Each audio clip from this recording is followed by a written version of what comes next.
And away we go. It is the Nightcap, brought to you by Hail Mary Sports Bar, right here on BearcatJournal.com. We are live from the Cincy Light Studios. And if you want to get yourself a Cincy Light, go see our good friends at Hail Mary's. They're in Cheviot on Harrison Avenue. They're in the Dora District. You can walk from bar to bar with your drinks.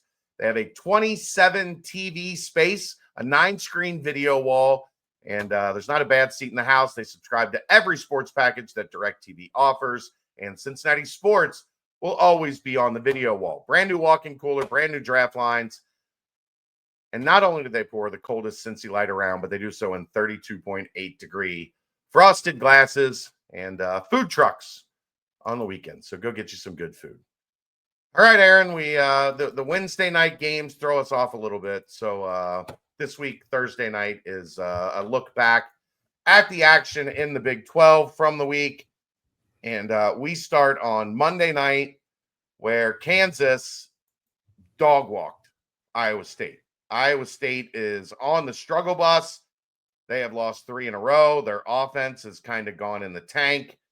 They are hoping Milan Momcilovic is coming back soon to help fix their offense.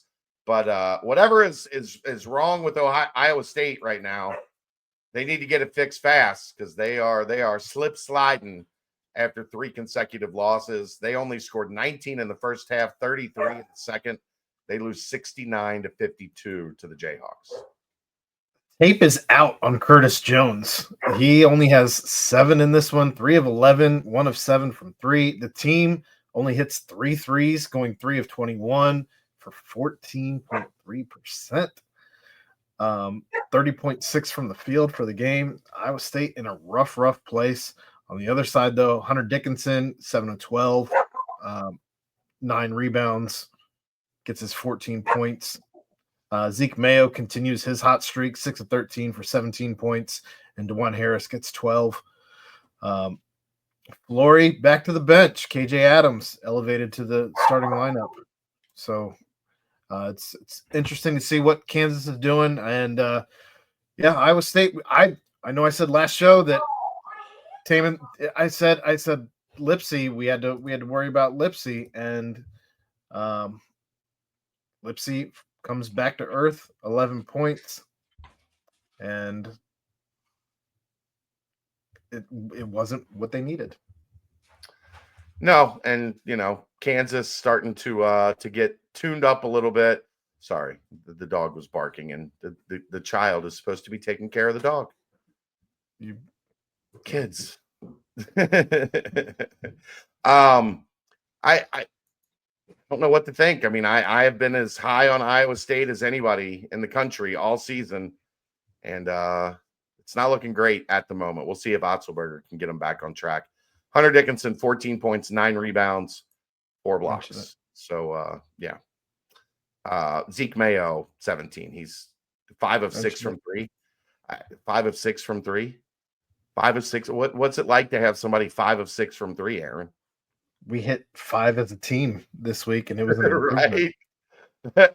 We felt real good. We hit 5 of 16. Like, dang, let's go. On to Tuesday, Houston, 72-63 over Oklahoma State. Maybe not the blowout that you would have expected from this game coming in. Oklahoma State put up a little bit of a fight, but Houston enough to get the job done. Milos Uzan with 17 for the Cougs. LJ Cryer with 18. Jawan Roberts 14. Terrence Archino 10. So 4 in double figures. Abu Usman 16 for Oklahoma State. 13 for Arturo Dean. 11 for Bryce Thompson, and 10 for Marcellus Avery. So you probably feel pretty good about that one if you're Oklahoma State, don't you? Yeah, you win it. Houston and kept it close. It's certainly better than some games that they've been in this season. So they're showing signs of improvement. They're showing that they're getting back in the right direction. The ship is moving in the right direction, and Marcellus Avery does get that off the bench with that 10. So yeah. Aaron, is Texas Tech everybody's favorite team in the Big 12 to watch at this point? Everyone is talking about Texas Tech. Everyone. 73-59. They beat Baylor. They take a 10-point halftime lead. They close it out, win the second half by 4. Once again, just kind of balance and quality. They get 19 from Chance McMillan, who was on fire late in that game. Darion Williams with 17. Elijah Hawkins with 13. JT Toppin with 8. Frederico with 8. Topping with 8 and 8. Yeah, 8 and 8. They are playing at a very, very high level. Baylor again without VJ Edgecombe. They essentially have one guy on the bench. Like, they are playing a lineup of 6 at the moment. So Robert Wright with 15, Norchad Omier with 16, Jeremy Roach with 12, and Josh Ojanwuna with 10. Omier with 16 and 12. He's a monster. But it wasn't enough. And Baylor now 6-5 on the season. So that's something to keep an eye on. Texas Tech 9-2 and in second place. I believe all alone in the Big 12. Actually, they are in third place. Arizona. Yeah, Arizona and Houston are tied. Yeah. For some reason, Arizona slipped my mind. Speaking of, go ahead. Well, sorry. As for Texas Tech, if they did midweek rankings instead of Monday rankings, they'd be ranked in the top 10, and they'd be ranked ahead of Iowa State. And a week ago, 2 weeks ago, 3 weeks ago, nobody saw that coming. They're fun to watch, man. They get after it defensively. They play a fun style offensively. They got shooters all over the floor. They can beat you inside. They can beat you outside. They are really fun. Arizona, speaking of Arizona, who's tied with Houston at the top of the Big 12 standings at 10-1. They go into Provo, tie game at halftime. Arizona pulls away in the second half, 85-74. I think that's a game that started at 11 o'clock at night because I was tossing and turning trying to go to sleep Monday, and that game was on at like 5 after 1 in the morning. What are we doing? Arizona, like the rumors of their demise early in the season were greatly exaggerated. They are playing excellent right now. Yeah. Caleb Love coming off of a game where he was thrown out, gets 38 minutes logged in this one, goes 6 of 16, 4 of 9 from 3 for 18 points to lead all scorers. You also had Jaden Bradley with 17 and Toby Awaka with 14 and 9. On the other side, BYU. Henry Vesser was 17 as well. I did miss that. Off the bench. Yeah. 17 and 6. Goodness. 31 on the other side, from their centers. Pretty good. What's that like? On the other side, Richie Saunders, he only has 11. Not a great night for him. 3 of 8 from the field. Trevin Nell was an afterthought. 1 of 3. 0 for 2 from 3. 4 points. 4 fouls. Yegor Demin, 7 of 20. He gets 16, but it took him 20 shots to get there. 2 of 9 from 3. Just an incredibly inefficient night for BYU to try and keep up with the fast-paced Arizona offense. BYU shoots 41% from the floor, 29% from 3, and 57% from the free throw line. If they could run that back on Saturday, that would be great. But all of that considered, Aaron, they still scored 74 points.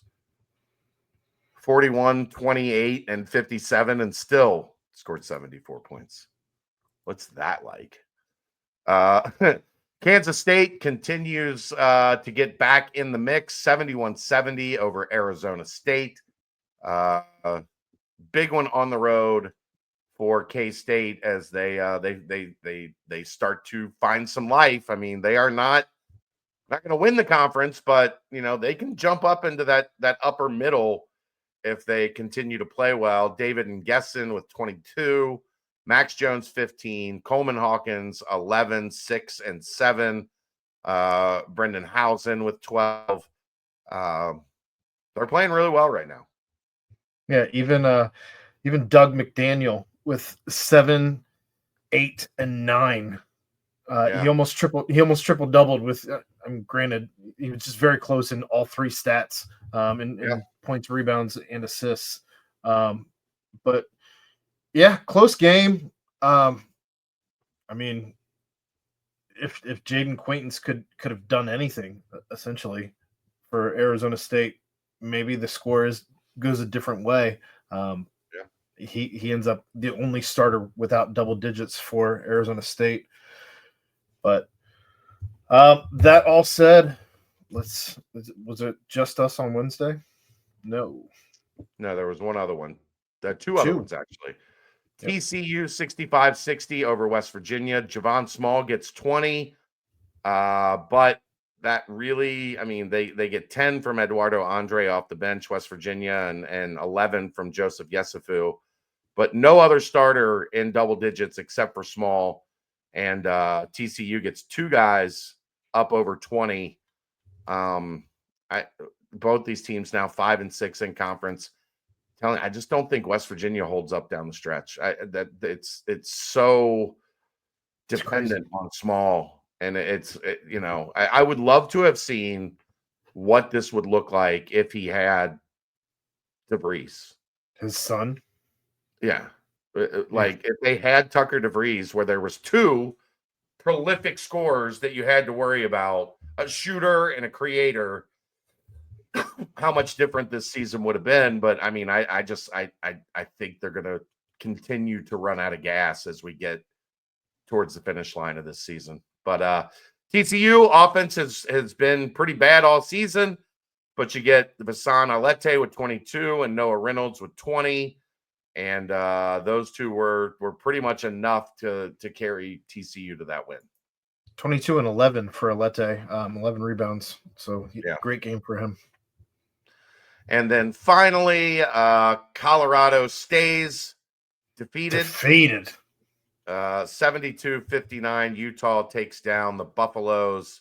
Utah now 5 and 6 in the Big 12. Colorado sitting at 0 and 11. Gabe Madsen with 17 to lead the Utes. The Utes. Mace had 10 off the bench. There you go. Getting back at it a little bit, I guess.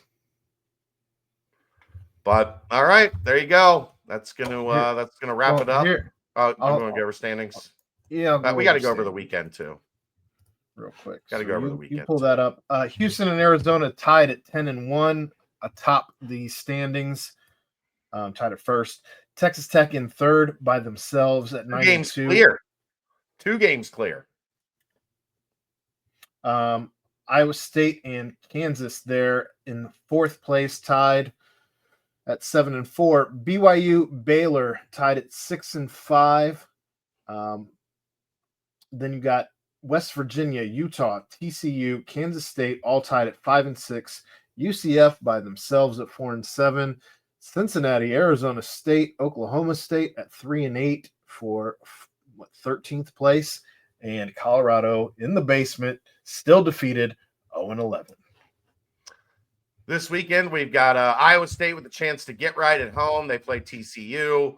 Kansas at Kansas State. That's sometimes a problem for Kansas, and Kansas State's playing better. UCF at Baylor. Houston at Colorado. Utah at West Virginia. BYU, Cincinnati. Ooh. Saturday night, Aaron. It's a big one.